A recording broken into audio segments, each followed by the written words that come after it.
berkumpul di tempat ini dalam rangka Rakordim. Polda Sumatera Selatan menyiapkan jalur alternatif untuk mengantisipasi kepadatan kendaraan saat arus mudik Lebaran di provinsi itu. Jalur alternatif itu 10 titik di Palembang, 5 titik di Ogan Komering Ulu, dan masing-masing 1 titik di Kabupaten Muba serta 4 Lawang. Volume kendaraan diprediksi meningkat pada arus mudik tahun ini dibanding tahun sebelumnya. Pembatasan angkutan barang juga dilakukan 7 hari sebelum dan sesudah Lebaran. Khusus di jalur Palembang-Betung yang diperkirakan terjadi kepadatan, angkutan barang kecuali angkutan bahan pangan.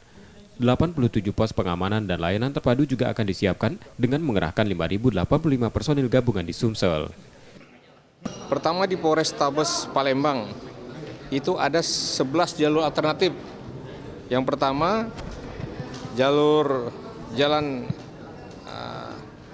Kimarogan, Jalan Waitasim, Jalan Ria Kudu, Jalan Sudirman, Jalan Haji Burlian, Jalan Sultan Mahmud Badarudin, Jalan Srijaya, Jalan Majen Alamsah, kemudian Jalan Soekarno-Hatta dan Jalan Ratu Negara serta Jalan Gubernur Alimin ya. Kemudian untuk yang kedua hanya ada jalur di Polres Muara Enim. Ulangi, jalur Polres Oku itu terdapat ada 5 jalur alternatif, yaitu Jalan Haji Simanjuntak, Jalan Darmo, Jalan Sugondo, Jalan Profesor Insinyur Sutami, Jalan Lingkar Betung, Batu Kuning, Batu Raja, kemudian Jalan Raya Batu Raja.